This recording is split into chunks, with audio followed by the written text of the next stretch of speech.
Hi guys, nandito ako sa post office. Mag-1 week na kasi na hindi ako nakatanggap ng.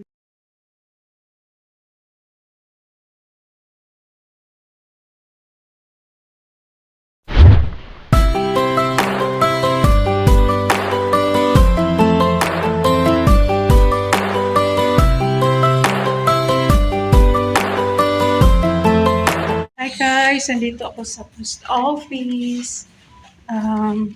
Mag-1 week na kasi na hindi ako nakatanggap ng mail. And so, ang nangyari is, yung mailbox namin, naka-sell nung Thursday. So ngayon, tinawagan ko agad yung office namin. Ang sabi is, tanggalin lang daw yung cell. Kasi nangyari din daw sa ibang residente. So, anyway, sandali, nakatawagin ako saglit lang. So, anyway guys, kaalis lang namin sa post office. Hindi kasi pwede na hi, hello! Hindi kasi pwede na video doon sa loob. So, yun na nga ang nangyari is that Thursday, wala akong natanggap na mail. And sinarado nila yung lagyanan namin ng mail, naka-sell. Tinawagan ko agad yung office. Advice nila sa akin, direct sa post office kasi out na sa kamay nila yung proseso dyan.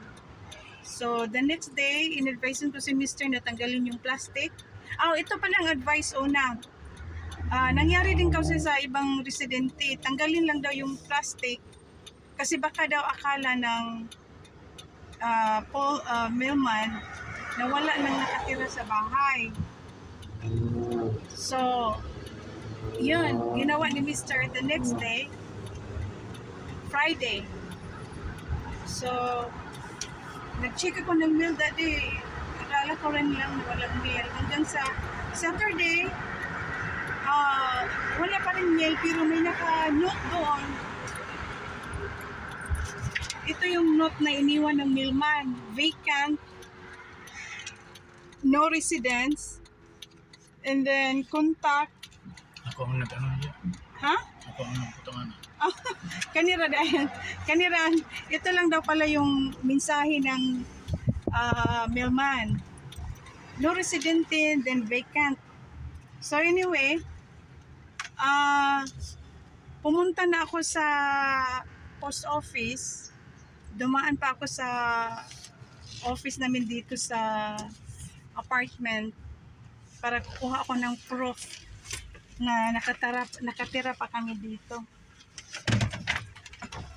So yun, pumunta ako ng post office, tinanong ako kung anong dahilan. Sabi ko, hindi ko nga alam. Yun na lang nangyari eh. Meron pa naman akong importanteng mail na kailangan matanggap last week.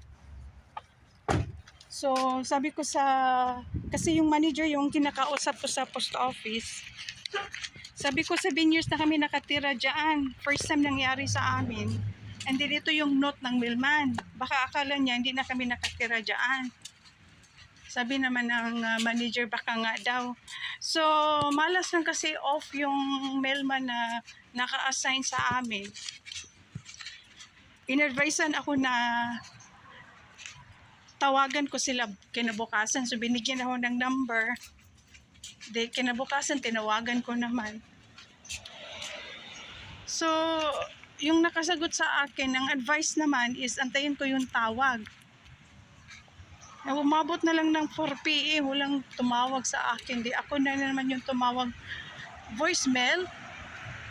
So anyway, today, sabi ko kay Mr. puntahan na lang natin uli kasi wala na akong pasensya. Then tumawag ako before ako pumunta doon.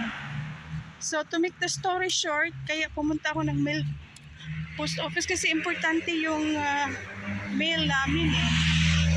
Lalo na ngayon na meron akong ini-expect na mail. Last week pa. So, sabi ko kay Mr. punta tayo kasi unang pakay ko is kunin na lang natin yung mail kasi nakatambay lang yung doon kung meron man. Hindi ko kasi naisip nung una na may bisita. And then, pangalawa, gusto kong malaman kung ano bang dahilan na nakasirado. And then, number 3, kailangan back to normal na yung delivery sa amin. Hindi ko naman deserve na mag-antay ng ganung katagal. So anyway, yun ang sabi ko sa manager na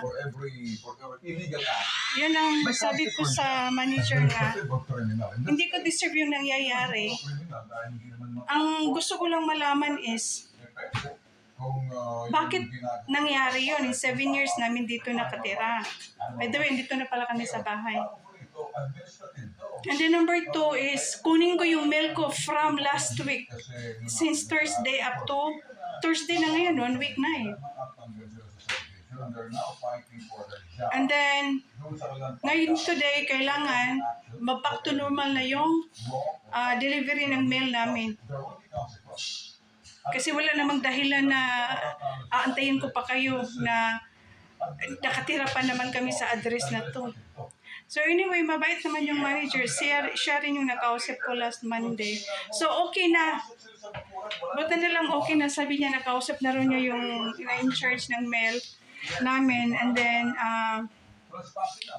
ibalik na niya yung pag-deliver ng mail namin. Then, wala naman palang importante din na mail na deliver sa amin since Thursday. So, okay lang. Yung ina-expect ko last week, wala pa, hindi pa dumating. Safe naman yung mail namin. So anyway, yun lang guys. I-share ko lang sa inyo yung nangyari sa mail namin na parang na-irritate din ako konti.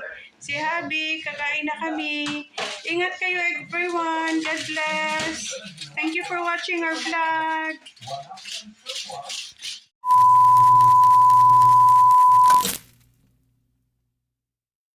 Ito na, dumating na yung mail namin. Okay ng mail namin.